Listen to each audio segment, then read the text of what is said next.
All right, guys, welcome back or welcome to the Defining Endurance podcast. I am your host, Coach Andrew Simmons.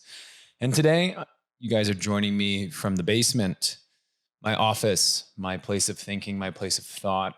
And I want to talk to you guys kind of through the idea of regression. I think that this is where we can really kind of struggle as athletes because whenever we feel like we've slid back, it's very hard for us to think forward. We kind of get stuck in this limbo. Maybe you've been there. Maybe you've been someone that's struggled with an injury. Maybe your work schedule or other things have gotten in the way of you achieving a goal. But then when the time returns and the ability to return to training comes back, it's really hard to kind of shift back into that training mentality that you felt like you had before. And we're always kind of viewing everything from the back seat instead of the driver's seat. And eventually we do get back there, but that middle position is very difficult. And some people never leave that transitional space, that space where we're training and we're not quite at our former best. Maybe we'll never achieve that former best again.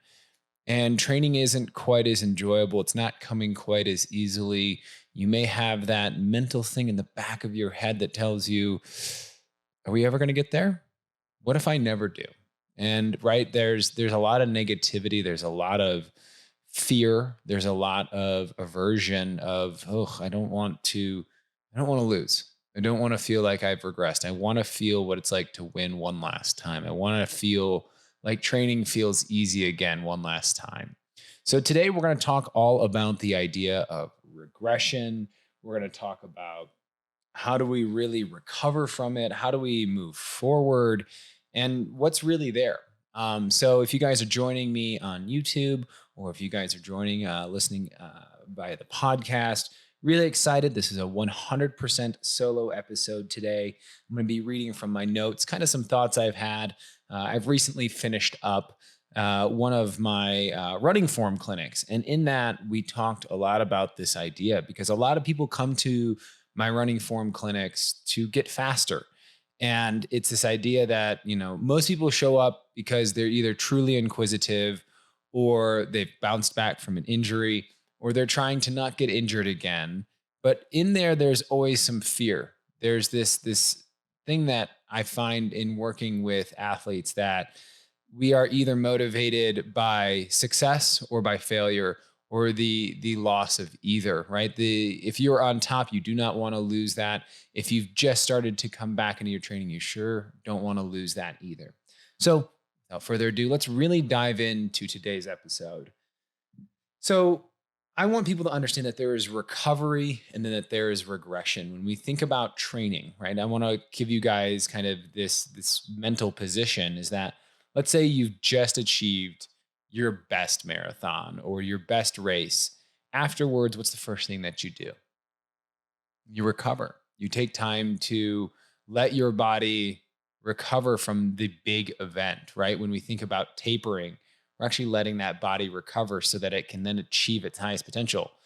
But what we don't really view is that we don't view this recovery on a on a macro scale. We never really look at it from a big view, is that you may have periods of months or years of recovery before you can then shift into this idea of training at a high level again. You may go a period of years without having a PR, without really getting back to quote unquote where you were, and those feel awful. But inside that, what's really happening? Are you starting a family? Are you, climbing the ladder of, success? Are you doing more with your life than you ever have before? Again, where are you really climbing and where are you achieving, right? And it may not be on the track, on the marathon, right? There's times of life that our focus must shift. Here's the big thing that I want to get across first is that there is recovery and there is regression. Recovery is a very intentional thing. Regression, and where it gets very difficult, is that it is either within our control or is out of our control. Regression often, and when we use the tone of regression, it comes across through injuries. It comes across through loss. It comes across through My schedule got in the way of something. It could have been a single moment. It could have been a car accident. It could have just been, oh, I've got post tibial tendonitis now, and I have to dial my training back. I have to take a step back, right? And we always say, one step back so you can take two steps forward. Um, but where people get lost in that is that we tie it so deeply to our sense of self. We tie it to how we view, especially when it's out of control, that we are losing and that we are less and that we are not as good of people, as athletes, as everything. We tie it so deeply to who we are, right? And for better or for worse, right? Some of the best athletes, it looks so easy, and they don't have to. Maybe we feel that they don't have to try as hard because we're viewing it from a different point of view. We've shifted our point of view to now say, so and so is doing better than me because I'm seeing it on Strava. I'm seeing it at the finish line because they're turned around before I even get there, and they're the one cheering me in. Oh, and they hate it. And we let that say something about ourselves and our self-worth. And the reality is that it has nothing to do with that. We have just tied our sense of how well we do in our races to how good of people we are because we've tied that. Okay. So, what I want you to understand is that at some point as an athlete, for you, it was always about just finishing. This was one of the greatest things that came out of the last class we had is that I have a newer athlete in that, and she was just happy to be finishing. They were just looking at it from a standpoint of, I'm going to go to this race and I'm going to finish. I don't care if I hit a 15-minute mile, 18-minute mile. That number on my watch doesn't really matter.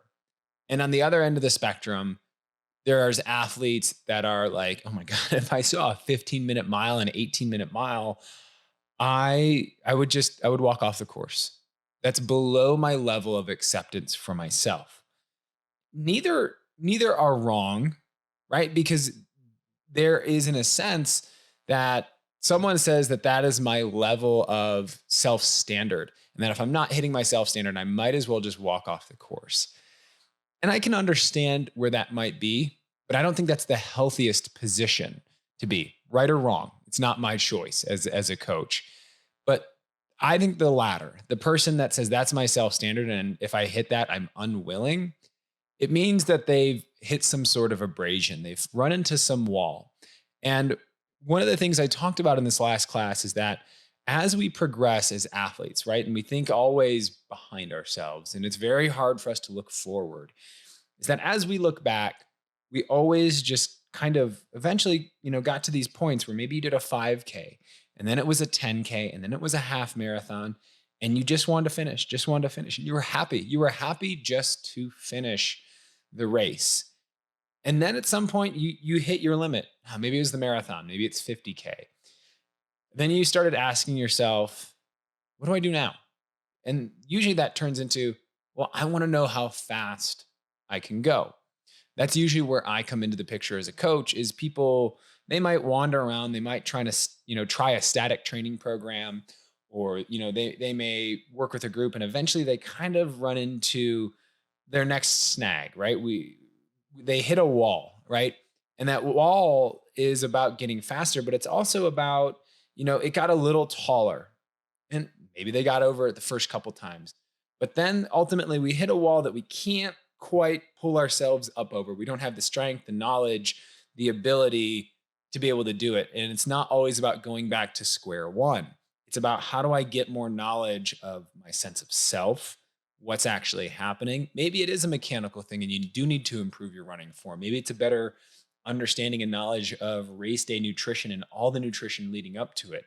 Maybe it's just building better fitness, that maybe you just kept training and training and training and did forget to go back and actually rebuild a base and rebuild all of the small things so that you could level up. Because the way that I look at fitness is that if you build a lot of fitness, right? I've always used the terminology of a bigger bucket, but in this case, I want you guys to think of, you've grown taller and smarter.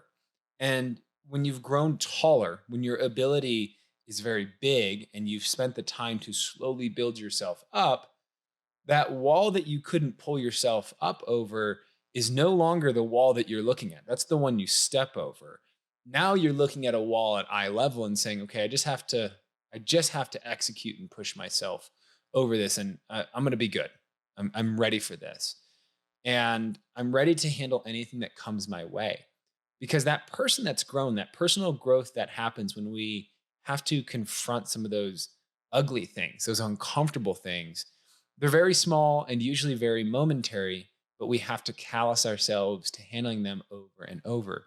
And this idea for me comes in the form of self doubt.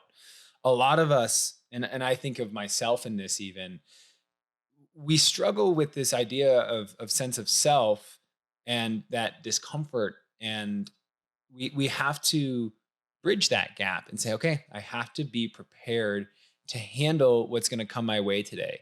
For me, for a long time after my first stress fracture, and then when I broke my navicular, I had to really just kind of get myself back into this mindset of like, I'm willing to hurt again. I'm willing to go out there and push myself and challenge myself and not be afraid to get back into a workout, because for a long time, I struggled with not seeing the times that I wanted to see. I struggled with comparing myself against what I was. Even I was even struggling to compare myself to my own potential of what I thought I could do. Right? This may have been a sub, 237 or 235 in the marathon for me. And I'd run 113 and a half right before I had a stress fracture. But you know what happened? The year that I got that stress fracture in my foot, same year I ran 73 minutes and a half. And then you know what? We started a new business. We bought a house. We got married. What do you think? Do you think I had some life stress? Do you think I had some other things in my life that may have been shifting me? Do you think I was sleeping enough? Do you think I didn't, I had a lot of anxiety, a lot of thoughts. There was a lot happening in my life at that time. And I've talked on this podcast before about the idea that our bodies see stress in one direction. And so if we've had this acute load of stress or multiple events of stress in a very compact time frame, and the outcome is an injury or a setback, we can always look back, right? Hindsight is always 2020, and say, man, I was training really hard and no wonder that happened. I've got no curiosity in my brain about, well, what happened there? Yeah, I was under a lot of stress, but I wasn't allowing myself that recovery time that I needed. So what ultimately happened after that is it was a forced regression in my training. And I feel like I have slowly started to kind of chip away at that. But when I first got excited about being able to start training hard again, you know what I did? I jumped in way too hard. I jumped in and I said, okay, we're going to get back to 60 miles a week. We're going to pound this thing out. I am just going to just train my way back into fitness. I'm going to, do some hard workouts. And I just started hard. And I'm a coach. I should know better. But it's very hard to put yourself again in that driver's seat and say, hey, dude, you got to control this, or even give someone else the control, right? Sometimes hiring a coach is the best thing for people because they give up that control. They don't have to worry about it anymore. They just follow the plan and do what's told. They get asked some really good questions about how training is going. And then that is actually how they move forward, because they had to give it up because they were binding themselves too tightly with their expectations. And so, what I want you guys to understand with this is that I believe in this idea, and maybe someday this will be a future book and thought idea, is I believe in this idea of what we call the luxury of control. And it's this idea that when we are the ones, the people that are controlling something happening, right? It feels great. If I said, you know what, I'm only going to do 20 miles this week. I need a rest week. I need to let myself kind of absorb the training. It's okay. That is where we feel that we are your best, because we are in the position of control. We have the luxury of control. Do you know what we hate? That same 20-mile week. If it's because of work, if it's because of, family, if it's an injury, something small even, and we only got 20 miles that week. One side of us, the side that has the luxury of control, that says, I'm the one that's in control of this situation, that same 20 miles feels way worse when it's something else that's intervening in the way of our success. And ultimately, It's that little point, that little shift, right? It's that teeter totter that when we are the ones that something happens outside of our control, we instantly fall into this is bad. I am going the wrong direction. I'm sliding. And we go back to what we talked about earlier. This view of our sense of self is so easily shifted when we haven't calloused our mind to, you know what? I have to realize that, this week got away from me. My family is a priority. My work is as much of a priority. And so that has to shift and it's okay. I can find another way to do this or shift or adjust or be flexible in how I'm viewing my training right now. We used to always view that if I got X, I would get Y. And at some point that's not a realistic thing. It's not realistic to always hold yourself to said I was going to do 50 miles this week. I got 49. It's not good enough. Going out for that 1 mile at 9 p.m. on Sunday isn't going to make a difference in your training. Let me be the one to inform you of that sad, sad fact that doesn't really, that 1 mile does not make a difference. The reality is your mindset around this. So let's kind of dial this back is that why do we really hate that regression? I think for a lot of people, we're always comparing to that last best. And, and especially when we're in this position where maybe you've had an injury or, it's been a longer time. Maybe it's been a couple months. Maybe it's been a couple years. And what do people do?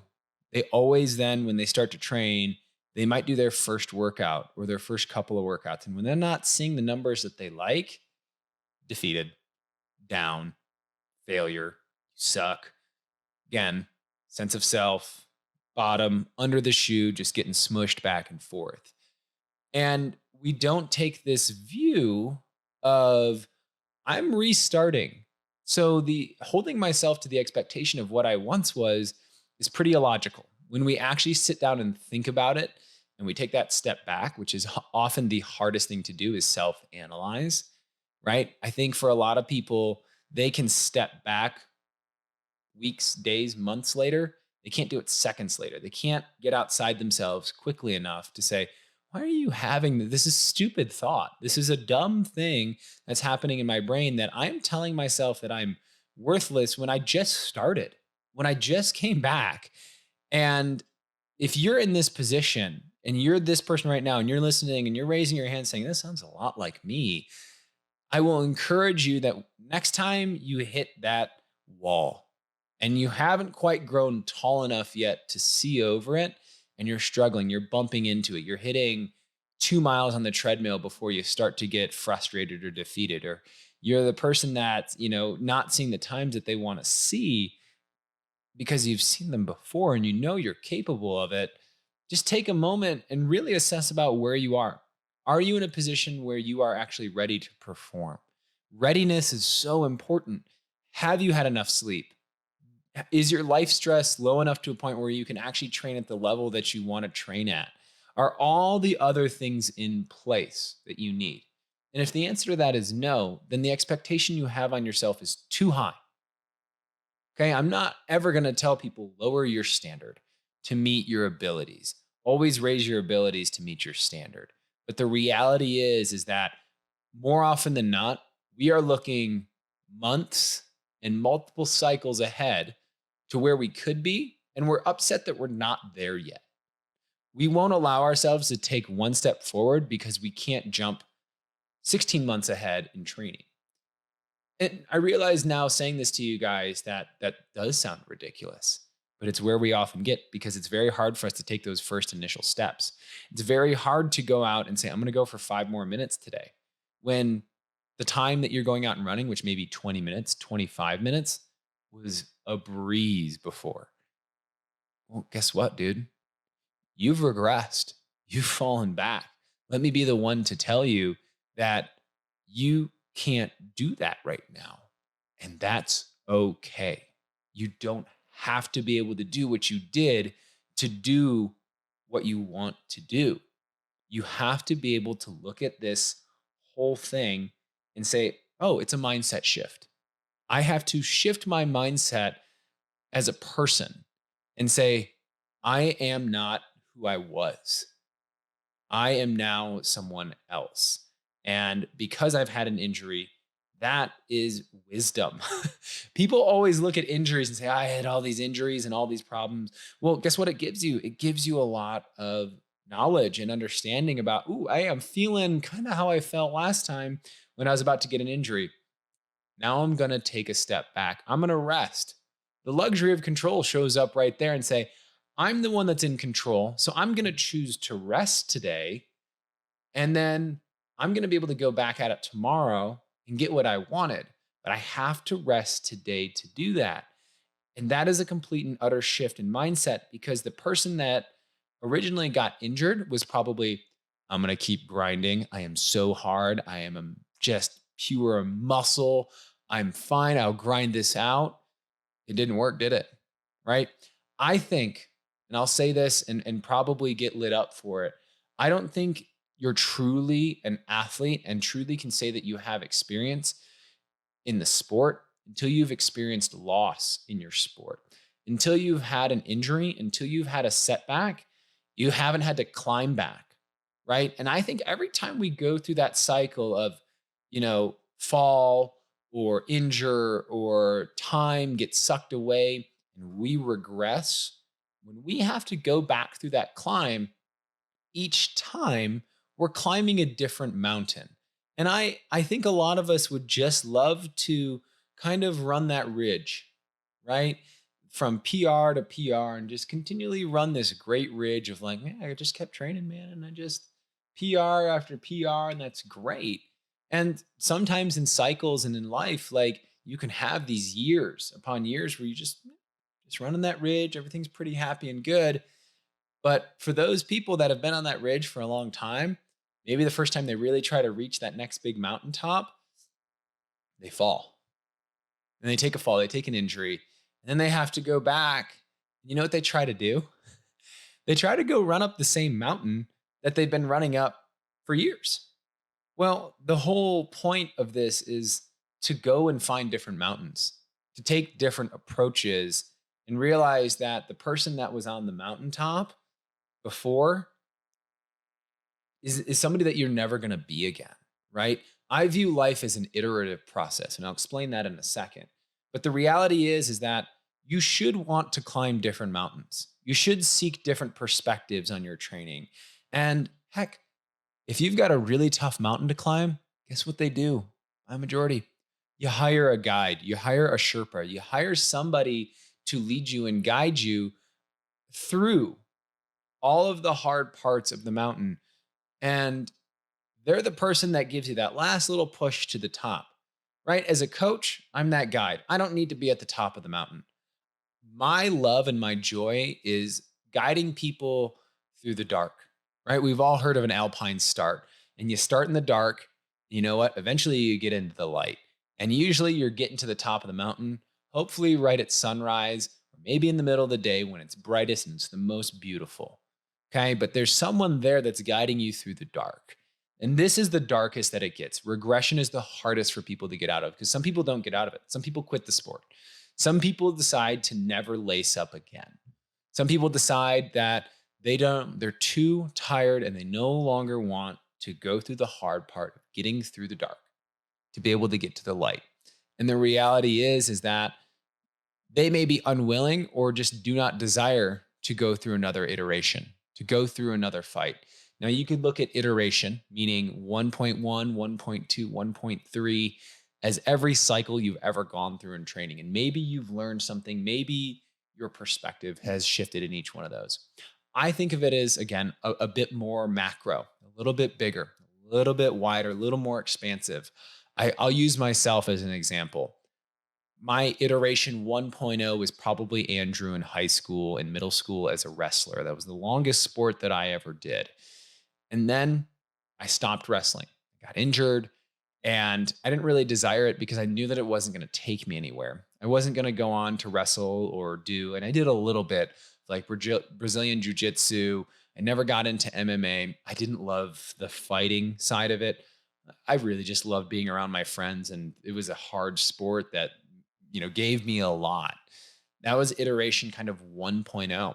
After that, I gained a significant amount of weight, almost 90 pounds. And I really think that's where Andrew 2.0 came, right?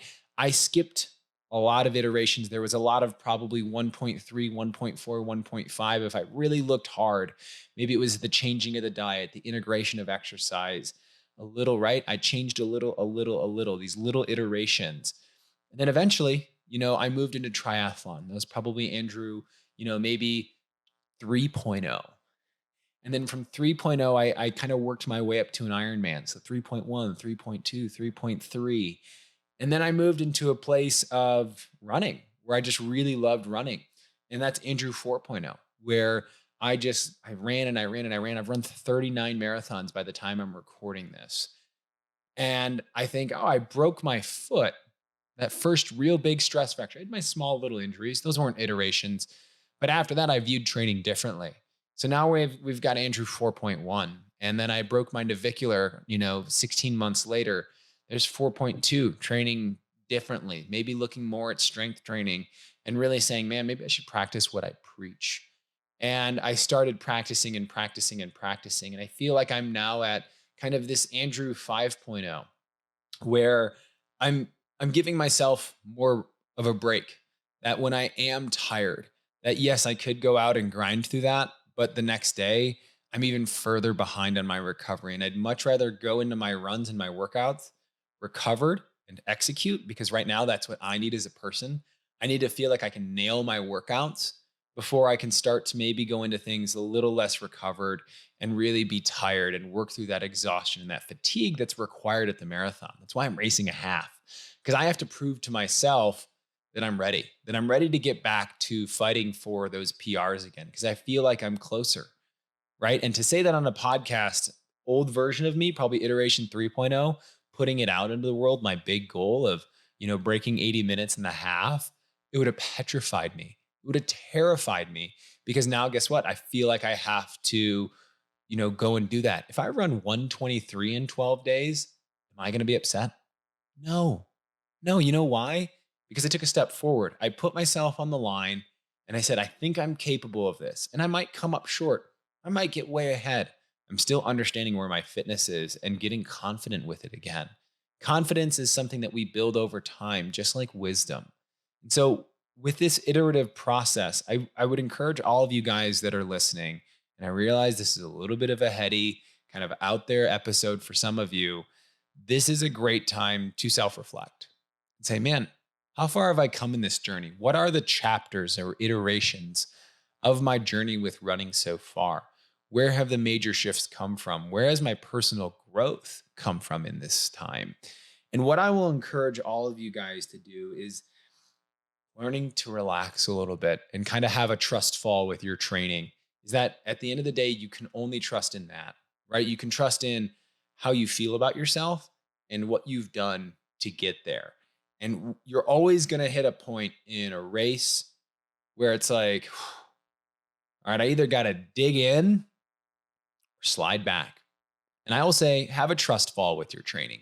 Be willing to fall back on your training and let it carry you. And guess what? If you come up short, guess what you get to do next time you train for a race? You get to think about that moment. You get that moment to say, okay, I got to this point of discomfort and I just couldn't quite get beyond it. But that's okay, because that's where you want to push yourself in training, because now you have a mark. And when you get to that mark in training, maybe it's in the long run, or maybe you missed just some part of your training before that, and you just got to get here. You just got to get on the other side of that. And you may be go way up here, but it's to get across here, right?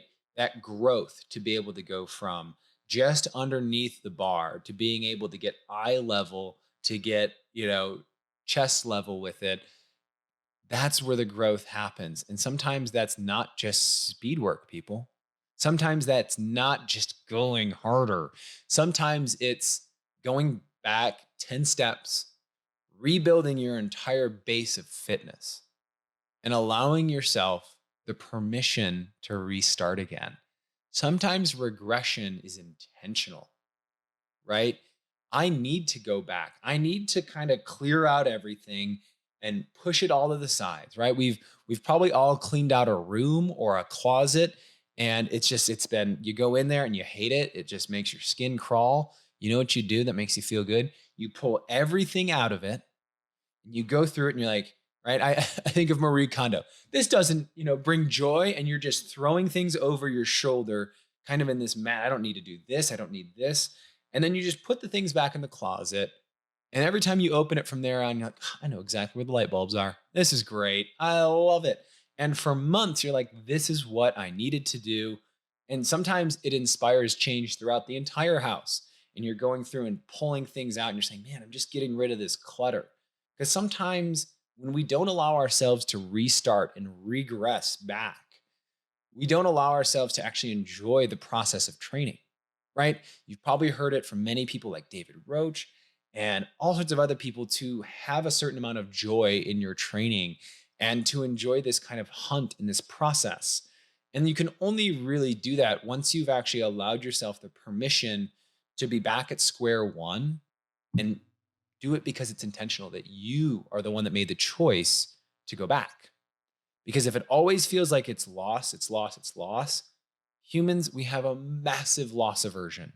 We would far rather not lose than lose, plain and simple. But when we allow ourselves the permission to start back at square one and say, dude, hell yeah, made it 5 more minutes today. I'm doing awesome. That is way easier for us to continue to drive forward and say, I'm gonna go for 10 minutes next week. And then I'm gonna go for 20 minutes. And we can start getting really excited, and we're not worried about who we once were, because that is a different iteration.